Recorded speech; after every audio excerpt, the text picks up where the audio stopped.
Okay, am I audible? Yes. Thank you for hearing us.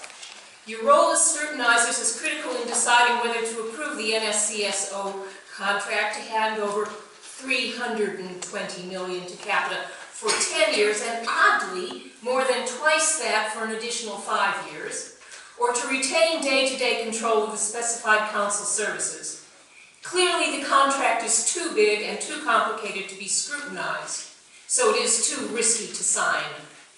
We are asking you to examine the points I will be making and then recommend to Cabinet that it does not progress the current proposal for the NSCSO strategic partnership until after it has been freely debated by a full council meeting, particularly now that councillors are daily learning more and more about the deal and about Capita, and instructs the interim chief executive to investigate fully, as a matter of urgency, all reasonable alternative methods, including in-house options, of delivering the council services covered by the proposal and addressing the need to make the efficiency savings and generate income.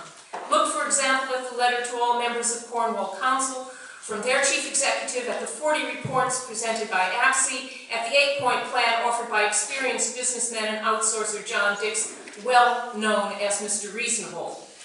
It is easy to be impressed by grand promises of savings and increased income, of improved quality and delivery of services, of municipal investments, and so nice of you to listen instead of read.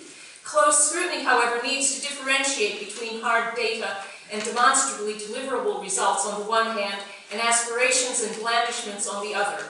It should at least determine how each promise or guarantee is made binding, and whether this applies to all divisions of the main company and to any other companies to which contracts might be sublet.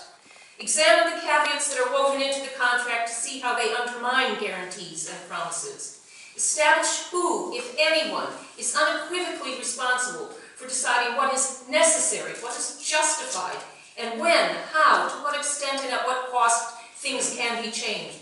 And consider whether that nomination is appropriate, adequate, and practicable in all circumstances. Check not only that the monitoring system is explicitly detailed, but also that the detail proves that the monitoring is so rigorous, robust, and practical that it absolutely ensures that the quality and delivery of services will be maintained at least at the current level. Investigate whether the amount of each promised investment is on an annual or pro rata basis, whether what it is for is delineated, and what it will achieve is clearly stated and practicable. Ascertain whether the amount of each promised savings is on an annual or pro rata basis, and how it can be guaranteed, given that no one can accurately and with certainty forecast the movement of the economy, including inflation, costs, and interest rates, even 1 year in advance. As you perform your scrutiny, please bear in mind the fact that Capita does not have an unblemished record. The most recent problems are highlighted by Sefton Council's terminating its £65 million contract with Capita after only 3 of the 10 years left, for failure to meet savings and investment promises. The review of Capita's property services performance by Southampton County Council. The Public Accounts Committee hearing into the National Audit Office's investigation of ALS Capita's performance for the Ministry of Justice. The Financial Services Authority's censure of Capita over the Arch Crew scandal, noting that the FSA hasn't fined Capita because the division concerned can't afford to pay even a £4 million fine. We know it is not your remit to read every word of the contract, nor would you be expected to understand the complexities without the aid of legal officers. However, the fact is that the contract is so large and so complex, and your time so limited, that it would be impossible for you to work through it even if you divided up the task between you. You will be pressed to read and understand the summary in the time allowed, and even if you can, this document, being only 1/30th of 1% of the contract, will be so devoid of detail that you will not be able to claim to have scrutinized the contract at all. Therefore, I repeat, this contract is too big and too complicated to be scrutinized, so it is too risky to sign. And I repeat our request that you recommend Cabinet to delay its progress and look at the other real and reasonable options. Now, I realize that I had come in under 5 minutes. Yes? Just. So I would just like to say then that I have for you a copy of what I've just read you, because I know how difficult it is to absorb everything that has been said.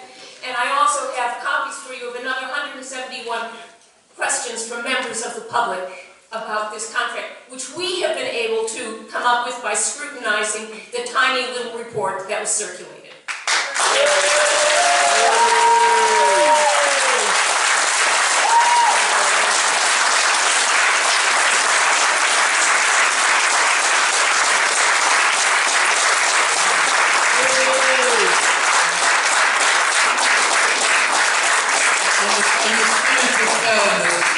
The gentleman with the yellow banner, oh, he's turned it around the right way now. It's rather difficult to read it upside down. It's 9,000 pages, you should try.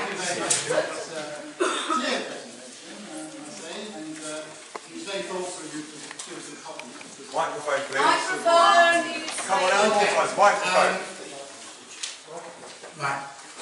Questions? Councillor Marshall. That was a very interesting presentation. You will be aware that as part of the contract, Capita is committed to investing £13 million upgrading our IT systems, which are in urgent need of investment.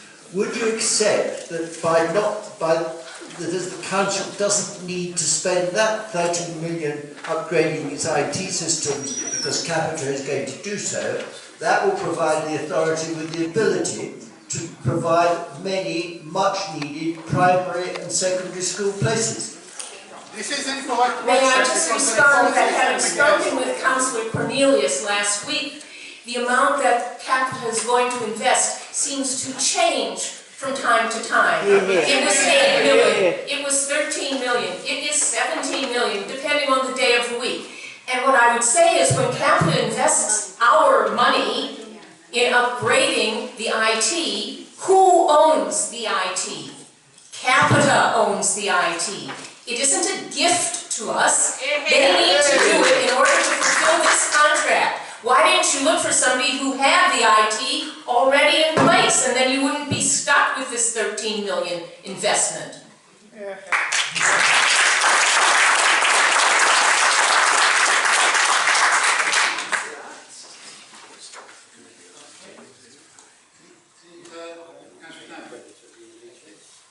I just wondered, Ms. Jacobson, from what I know, I've seen you at just very many community meetings. At any of those meetings, has anybody spoken up in favour of the One Barnet programme? No! I was at a Residents Association meeting of the Woodside Park Garden suburb residents, and there was one woman out of the 40 people present who said, well, we should just go forward. That was one person out of 40. Councillor Cornelius was there. He will attest to the fact that the other 39 people were not in agreement. But at other meetings, and they are open meetings where people can speak their minds, unlike our residents' forums where we're not allowed to do that, unlike most of these meetings where we're not even allowed to speak. No, nobody has come up. Even when there were Tory councillors present at the public meeting on the 8th of November, not one of them stood up to defend this program. Absolutely.